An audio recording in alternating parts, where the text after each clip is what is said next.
Muchas gracias a ustedes, a Vándalos y todo el trabajo que están haciendo. Ha sido ejemplar, espectacular ver la forma como en tan poco tiempo ha venido creciendo y ha tomado esa importancia que merecen estos medios independientes. Muchas gracias, doctor Olave. Doctor Olave, para empezar, quería preguntarle por qué decidió ahora lanzarse a la política después de tanta lucha que usted ha tenido por representar a la comunidad afro. ¿Por qué se lanza a la curul afro en el 2022? Bueno, esa pregunta siempre he estado muy vinculado a todos los procesos sociales de la población afro. Y en el 2014 especialmente lideramos una lucha en contra de unas personas que querían usurpar las curules afro. Estaban siendo financiadas por parapolíticos, especialmente por La Gata y por Yair Acuña, que en ese momento pues estaba como congresista, pero tenía ya investigaciones por parapolítica. Entonces pusieron las personas no afro a representar ahí en las curules afro y desde ahí empezó como esa lucha por reivindicar el derecho y lo que realmente significan las curules afro. En el 2018 pues tuve la oportunidad de estar más cerca del proceso cuando fui gerente de la campaña de Francia Márquez, pero vi que también hay muchas cosas alrededor de la curul y no se ha logrado realmente reivindicar ese derecho. Y ahora ya 2022, especialmente 2021, que fue un año bastante complicado, fue un año de mucha reflexión y si no es en este momento que podamos nosotros dignificar las curules afro, van a llegar otras personas a usurpar ese espacio y es lo que no podemos permitir. O sea, han sido usurpadores tras usurpadores, oportunistas tras oportunistas, y no hemos logrado legitimar el espacio de las curules afro. Entonces, ese es mi propósito en este momento, fortalecer ese espacio y darle significado, y por eso estoy dando esta especial lucha, porque es esto, o es dejar que otras personas se lleven la curul y lo que significa la curul, que es representación política del pueblo negro en Colombia, que es una lucha de hace muchos años. Entonces, ahora, incluso te cuento, yo había pensado en salir del país, apartarme un poco de todos estos procesos, porque ustedes saben que viví una situación bastante compleja, pero hubo un llamado también de muchas personas, amigos, líderes de las comunidades, querían que participara en las elecciones y yo dije, si participo será en las curules afro, que es donde siento que puedo hacer una mejor representación. Entonces por eso aquí estamos. Doctor Olave, usted lo acaba de mencionar, ¿cómo sigue después de su accidente? Ya, con toda la fuerza afro, ya estamos bien recuperados, algunas secuelas, pero ya es manejable y sobre todo anímicamente, que es lo más importante. Todo este proceso también me ha servido para fortalecerme espiritualmente, para fortalecer los lazos familiares y eso pues me ha tenido muy contento y me ha ayudado en una recuperación muy rápida. Entonces me siento fortalecido, ya tengo toda la movilidad y recobrando pues la fuerza en el brazo derecho, pero la tengo toda en la izquierda. Entonces ahí está la fuerza afro desde la izquierda.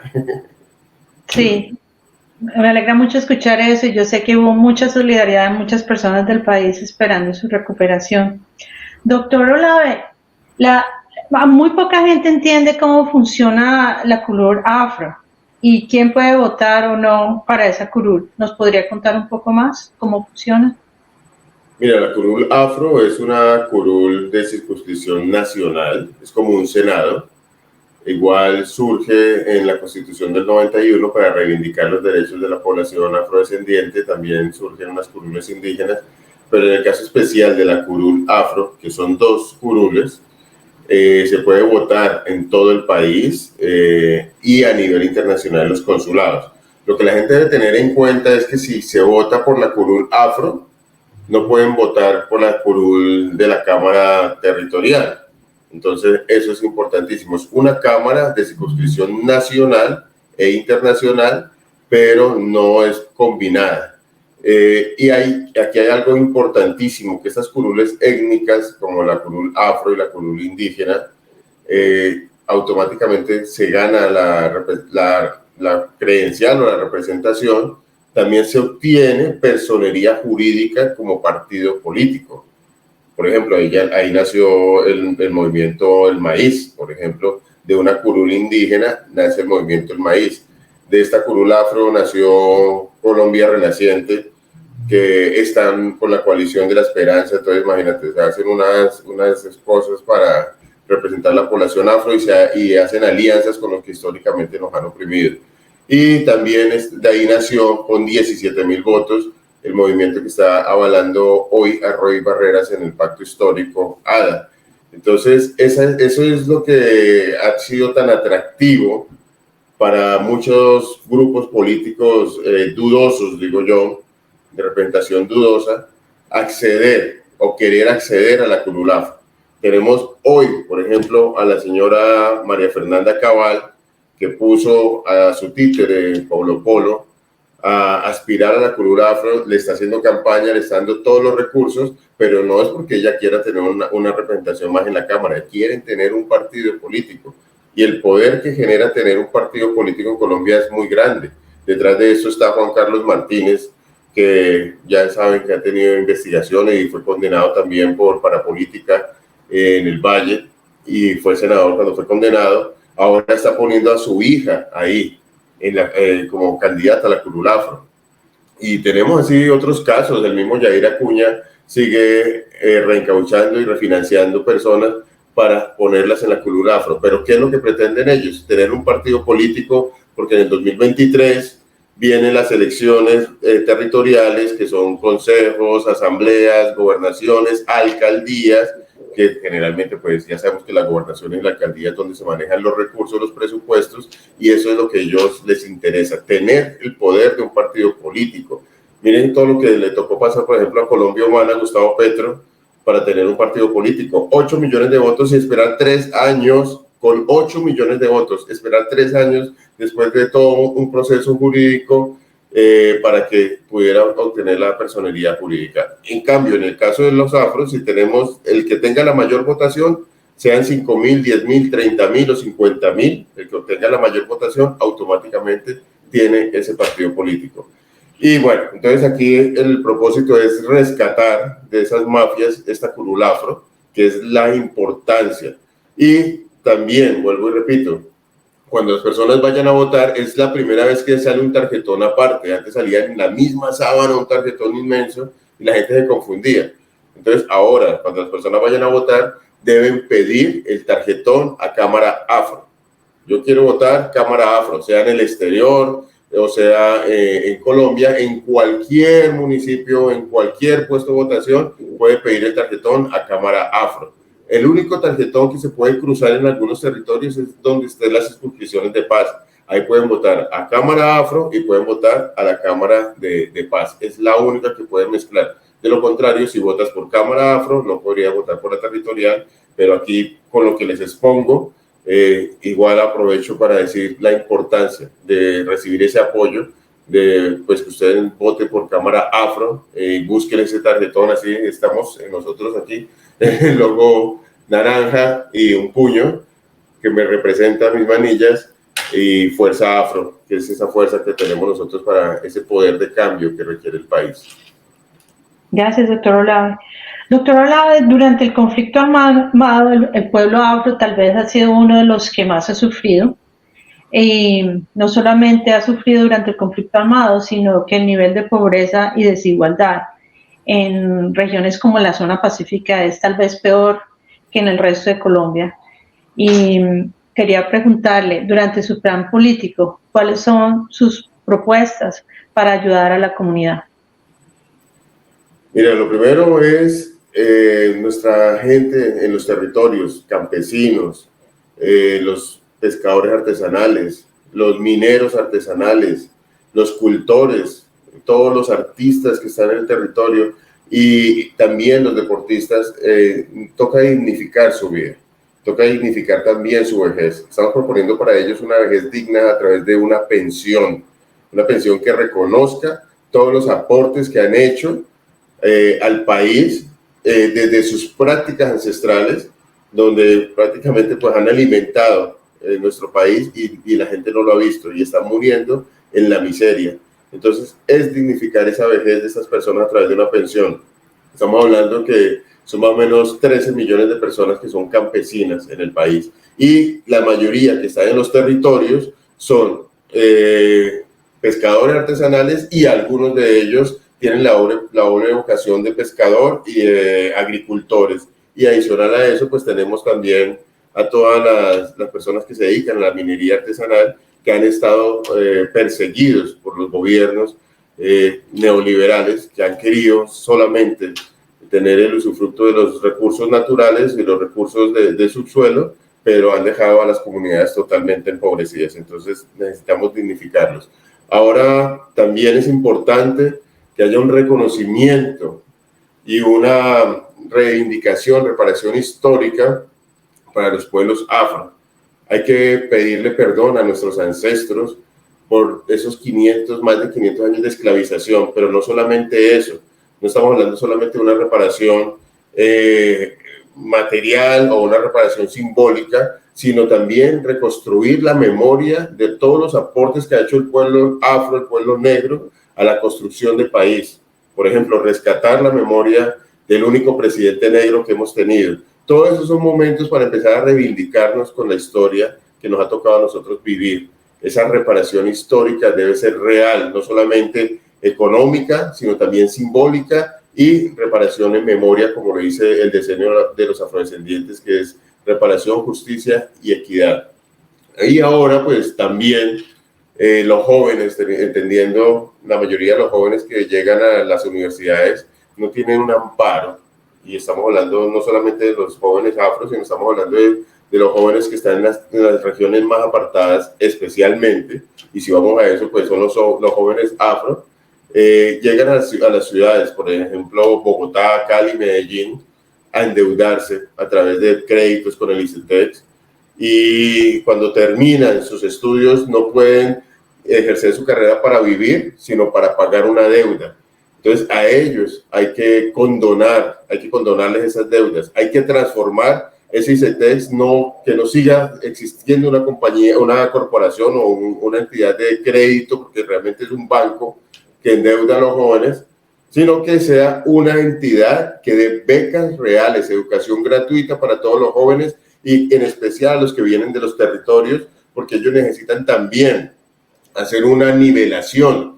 No podemos poner en el mismo lugar a estos jóvenes que vienen de lugares apartados donde la educación no tiene las mismas calidades y los ponemos en universidades a competir con personas o jóvenes que tienen otro nivel educativo y se estrellan y empiezan las deserciones y pues lógicamente pues muchas desilusiones también para la vida de algunos jóvenes. Aunque también es importante que la educación de los territorios se dé con pertinencia, que haya ingenierías agrícolas, ingeniería pesquera, agronomía, todo lo que se desarrolla en el territorio para que desde ahí también pueda aportar a la construcción y al fortalecimiento de su región. Muchas gracias. Doctor Olave, una de las luchas que usted ha sostenido es también por la preservación de ecosistemas frágiles y lugares importantes desde el punto de vista del medio ambiente, como Tribugá. ¿Nos podría contar un poco más qué ha pasado durante esa lucha del puerto de Tribugá y la importancia que tiene para la comunidad en este momento?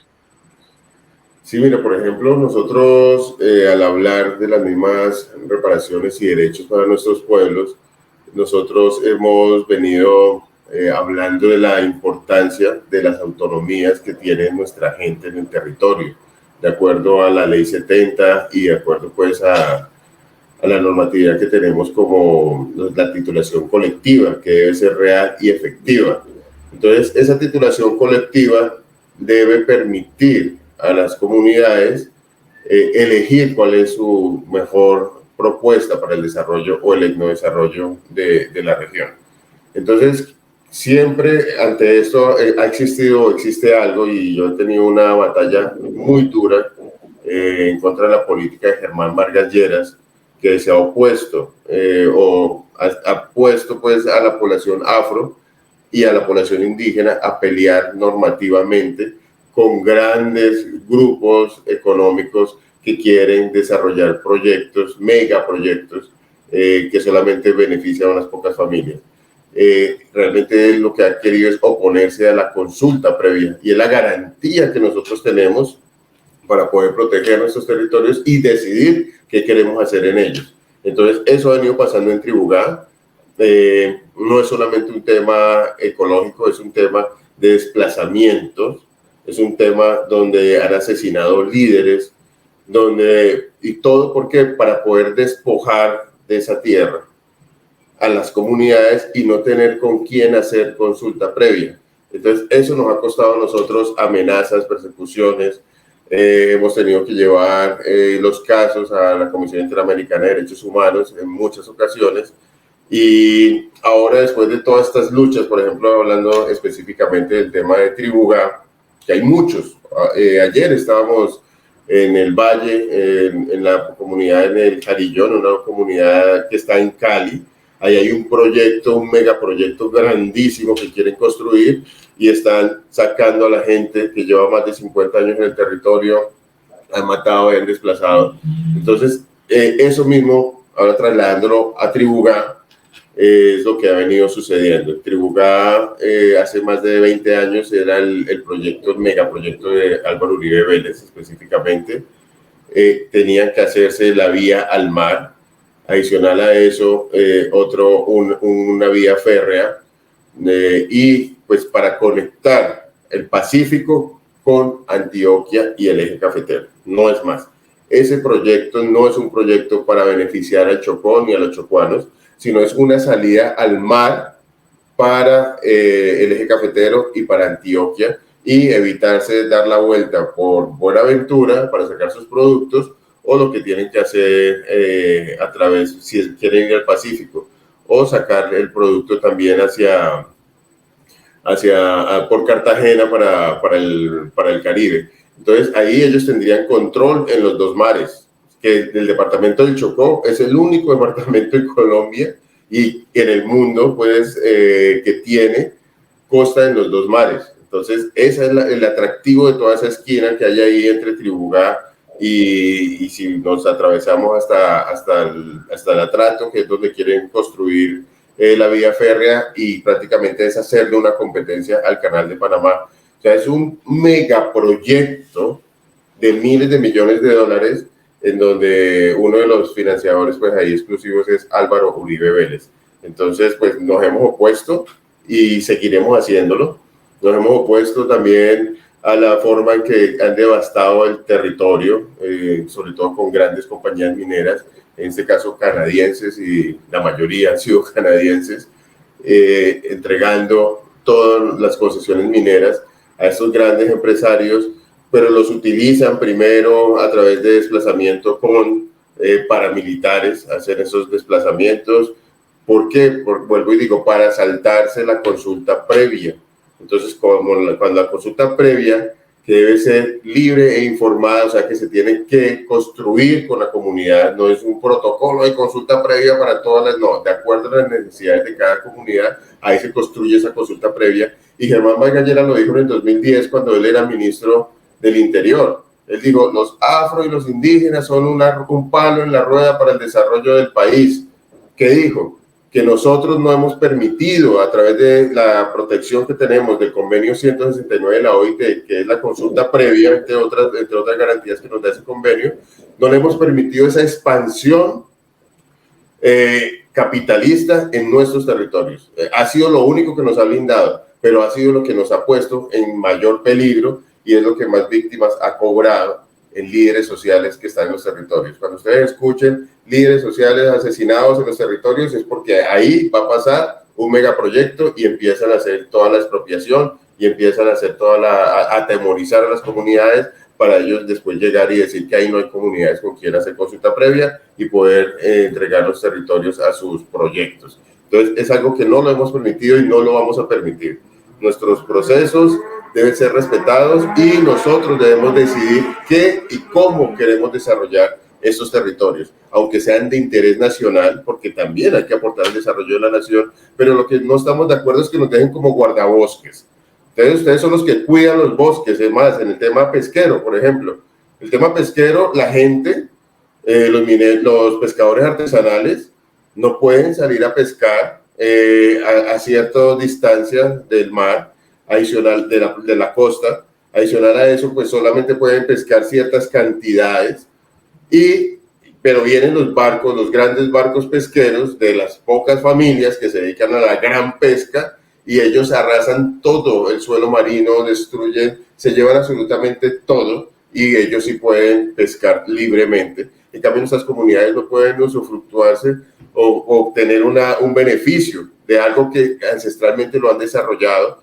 Y si pescan mucho, pues es malo porque no tienen cómo sacar la pesca del territorio y tampoco tienen energía eléctrica para poder conservar el pescado. Entonces, son una cantidad de desigualdades que nosotros ya estamos cansados de eso en el territorio. Entonces, debemos participar también, y que nuestra comunidad y nuestros pueblos tengan una vida digna, porque nuestros territorios son ricos, son muy ricos, pero otros están llevando todo el beneficio y a nosotros nos están dejando la miseria, la muerte, el hambre, y aparte de eso, pues la destrucción y la devastación de nuestro territorio. Ni siquiera lo hacen pensando en conservar el medio ambiente. Nosotros, desde el territorio y Fuerza Afro, sí está proponiendo eso. Debe haber unos desarrollos del territorio, pero que permita también incluso disminuir las afectaciones del calentamiento global, que nuestros territorios, pues ya sabemos, son ricos, son unas selvas hermosísimas, pero no como decía el viceministro de Minas en estos días, que van a dar concesiones mineras o exploración en ciertas partes del país como la Sierra Nevada o como el Amazonas, pero solamente vamos a explorar, no quiere decir que vamos a desarrollar la minería ahí. Lógico, lo van a hacer, lo mismo pasó en Santurbán, y bueno, eso es una maquinaria devoradora que nosotros no la podemos permitir, y lo que nosotros estamos proponiendo es cuidar nuestro territorio, desarrollar nuestro territorio y garantizar una mejor calidad de vida para nuestras personas en los territorios, de acuerdo también a cómo se pueda en nosotros mismos aportar al desarrollo del país. Desde ahí, construir país desde el territorio, no que nos impongan las cosas, sino que nosotros digamos cómo se deben hacer estos proyectos. Claro, doctor Olave, es un problema muy grave que desalojan a las poblaciones con paramilitarismo, después se adueñan de los proyectos, y si no desplazan, intimidan y destruyen todo. O sea, es definitivamente una lucha que esta curul aporta muchísimo al reconocimiento de la comunidad y a la paz del país. Doctor Olave, una de las cosas que ha pasado desde el 2019 es que hubo un estallido social. La gente, debido al hambre, debido a la desigualdad, debido a las condiciones que pasó durante la pandemia, donde muchas regiones no tenían ningún acceso al comienzo a ningún tipo de tratamientos, o muchos doctores de hecho murieron por falta de protección, sale la gente a protestar en las calles. ¿Usted espera que esta protesta social se va a transformar en votos en las regiones? ¿Va la gente a salir a votar por el cambio? Mira, nosotros, por ejemplo, en el Chocó, vivimos en el 2016 y 2017 unos paros cívicos de más de un mes en la calle, todos los días. Yo estuve acompañando todos los días el paro cívico por la salvación y la dignidad de Chocó, y soy miembro del comité del paro cívico. Y después de haber hecho todo ese esfuerzo en el paro, desafortunadamente las maquinarias en los territorios hicieron lo que tenían que hacer y cooptaron nuevamente todos los cargos políticos. Estoy hablando específicamente de las cámaras regionales. Mira, las cámaras regionales en los territorios más apartados, y desafortunadamente como está construido el país en esa centralización, donde dice que todos los territorios tienen derecho a 2 cámaras, y de ahí en adelante surge una cámara más de acuerdo al número de la población. Entonces vemos que Bogotá, por ejemplo, tiene 17 representantes a la cámara, al igual que Antioquia y Valle, creo que tienen como 15 o 16. Mientras que el Chocó, la Guajira, el Amazonas, Putumayo tienen de a 2, únicamente 2 curules. Entonces esas 2 curules en esos territorios tan apartados se convierte en una o sea, es lo único que genera empleo. Nosotros decimos eso es una matazón, la gente allá por esas 2 curules, porque como no hay más fuentes de empleo en los territorios, entonces prácticamente esas curules a cámara definen después quién va a ser el gobernador, quiénes van a ser los alcaldes, y tienen ya un control, una mafia política ahí, ya lo tienen totalmente cooptado. Y por más que la gente, por ejemplo en el Chocó, en las elecciones pasadas de 2018, fue el departamento con mayor votación a Gustavo Petro para la presidencia, pero no fue el mismo comportamiento en esta misma ideología de pensamiento progresista en Cámara, por ejemplo, no se vio, votaron por los de siempre. Entonces, sí es importante que el estallido social haya despertado la conciencia de los jóvenes, pero también es importante que no solamente dejen esta responsabilidad al territorio, por lo que les estoy explicando. Es importantísimo que la gente que está en las ciudades aporte al desarrollo de los territorios desde esa votación. Por eso hoy les digo, si nosotros esperamos que la Cámara Afro dé solamente la votación en los territorios donde predomina la población afrodescendiente, el Andén Pacífico y algunas partes de la costa Caribe, no va a pasar, por lo mismo que les estoy diciendo. Entonces necesitamos sensibilizar a muchas personas que por X o Y motivo han tenido que salir del territorio, que están en las ciudades, desde allí, o muchos fuera del país, pueden aportar a este proyecto. Porque ese estallido social que se generó, pandemia, mira, nosotros tuvimos que llevar mercados a partes donde ni siquiera el gobierno llegó y que la gente no tenía que comer, mercados, alimentos.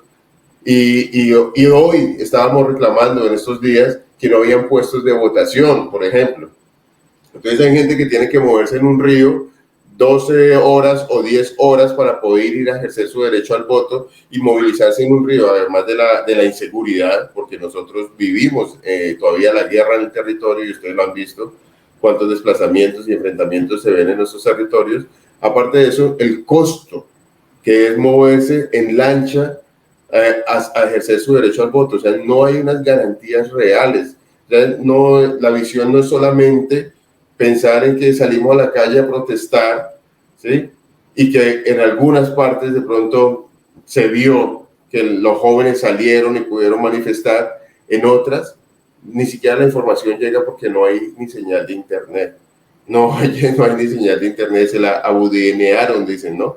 Entonces, es una reflexión, porque trasladar esa responsabilidad del estallido social al territorio es bastante compleja. Las dinámicas de estos territorios apartados son diferentes, muy diferentes.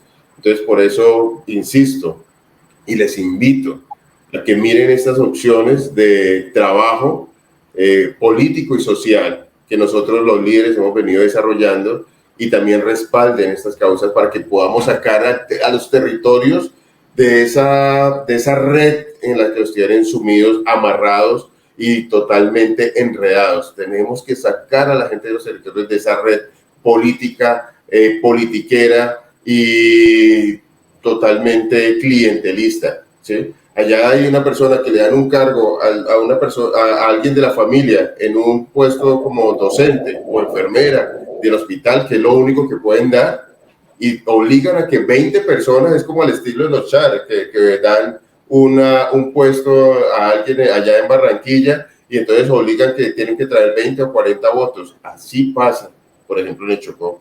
Un docente tiene que poner no sé cuántos votos porque si no pierde la plaza. Y entonces, ¿cómo uno competir frente a eso si es la comida que le están dando a sus hijos, a sus abuelos? O sea, es eso. Y como no hay esa dignificación de estas prácticas que nosotros les decimos, y como nuestros artesanos, nuestros cultores, nuestros pescadores, nuestros mineros tampoco tienen cómo desarrollar y poder crecer económicamente, pues quedan sumidos y amarrados. Entonces necesitamos romper esas cadenas, ese yugo que ha impuesto ese capitalismo y ese racismo estructural que también se ve permeado en la política. Necesitamos romperlo de una vez. Y esa es la fuerza afro y eso es lo que nosotros estamos proponiendo. Doctor Olave, entonces realmente su invitación es a mirar a esta curul más como una curul del Senado, donde personas del resto del país deben considerar si votan apoyando esta causa.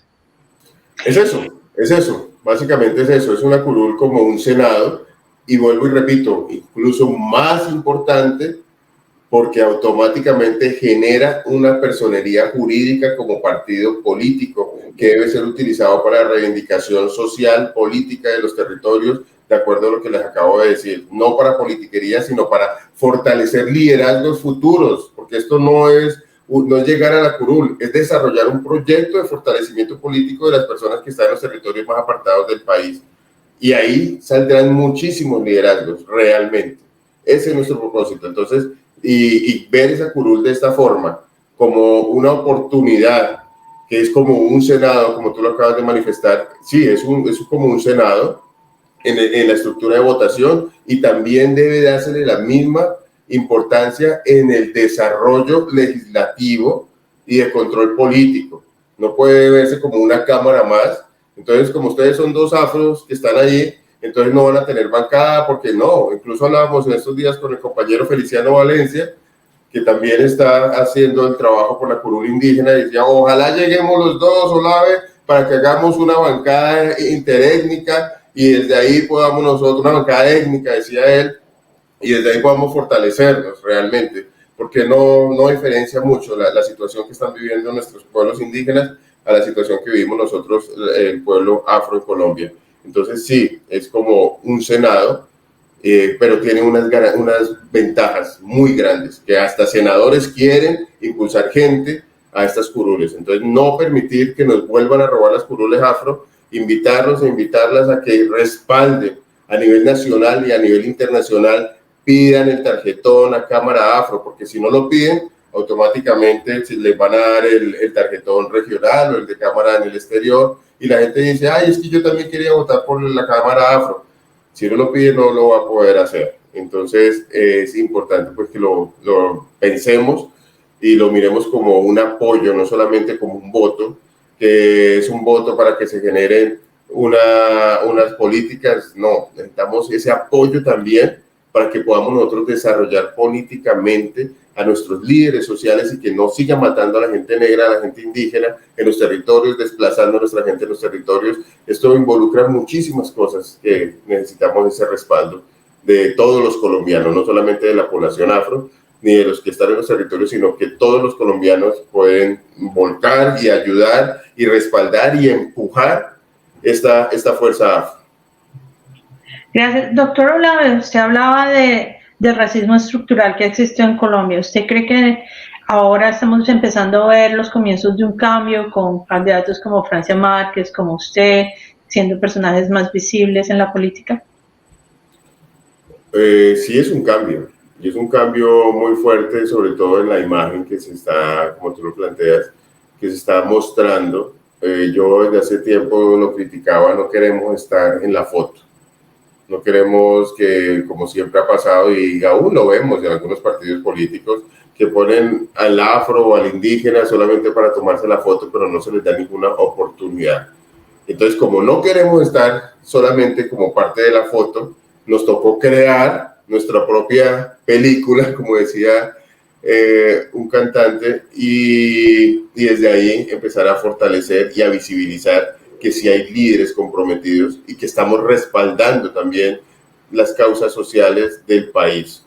No solamente el trabajo de los afro por los afro, y yo siempre lo digo también en otra frase de Malcolm X, no es la lucha del negro contra el blanco, es la lucha del oprimido contra el opresor.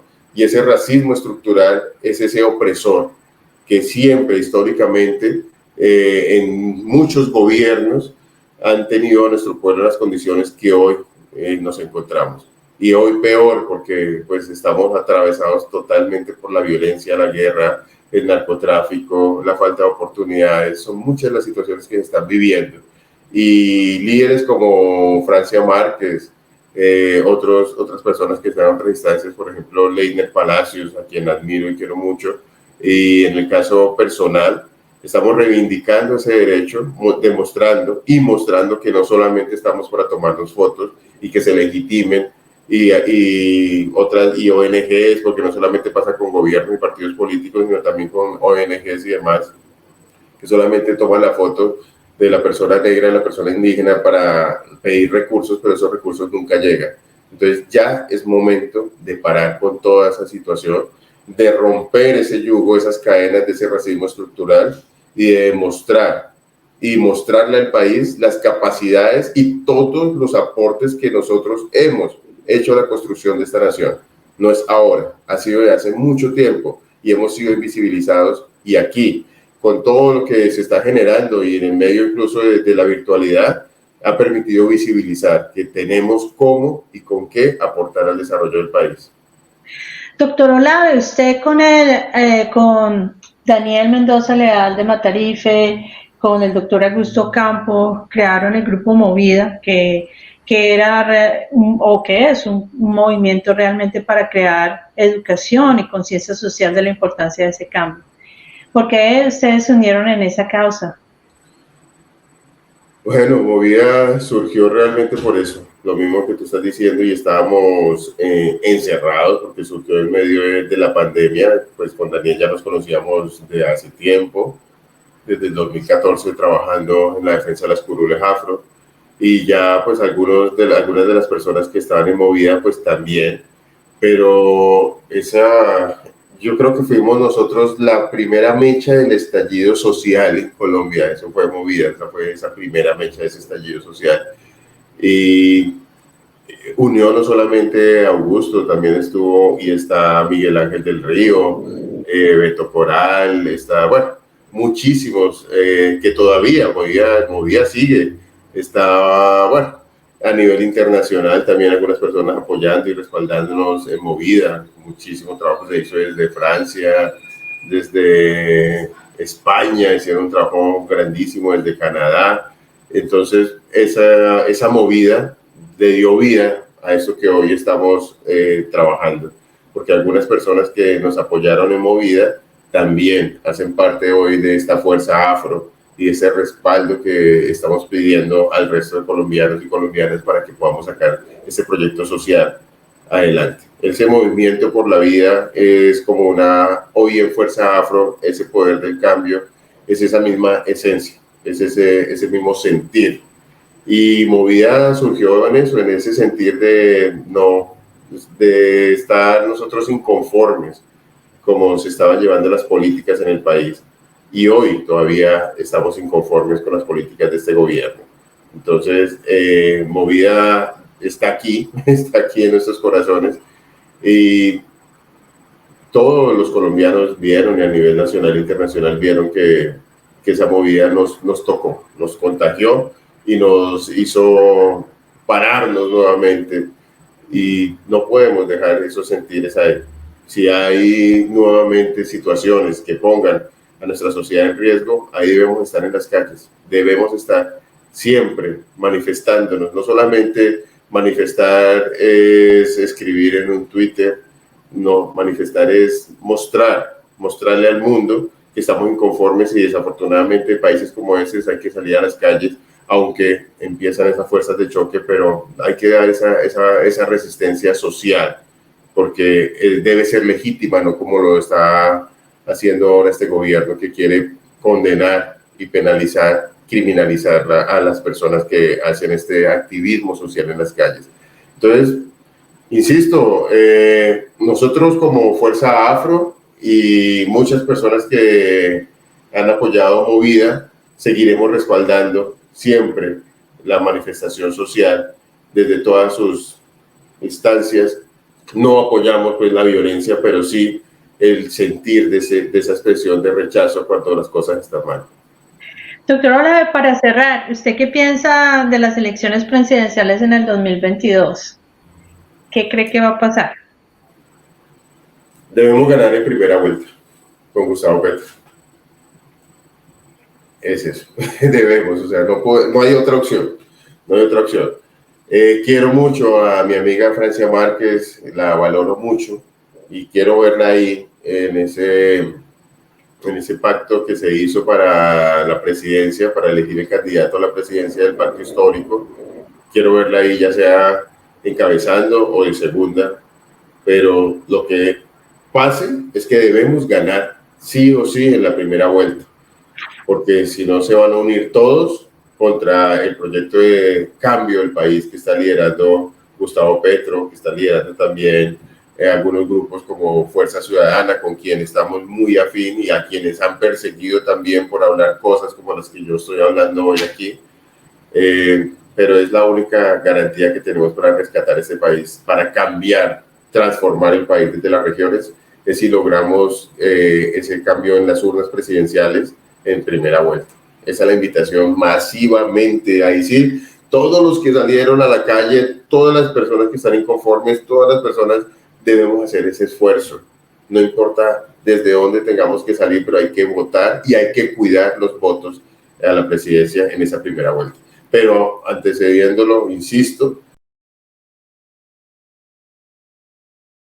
cambio para el país, necesitamos que esté acompañada una gran bancada en el Congreso de la República y entre ellos que esa bancada estemos nosotros como Fuerza Afro, siendo la voz de los territorios más apartados y de las regiones afro de Colombia.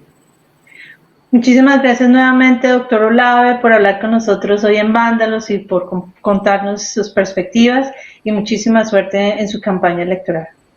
Gracias a Vándalos por esta invitación tan importante y nosotros les invitamos a respaldar Fuerza Afro. No olviden pedir el tarjetón el 13 de marzo, pedir el tarjetón a Cámara Afro, buscar el logo naranja con este puño en alto y votar Fuerza Afro por ese poder del cambio. Ahí estamos nosotros. Muchas gracias. Muchas gracias.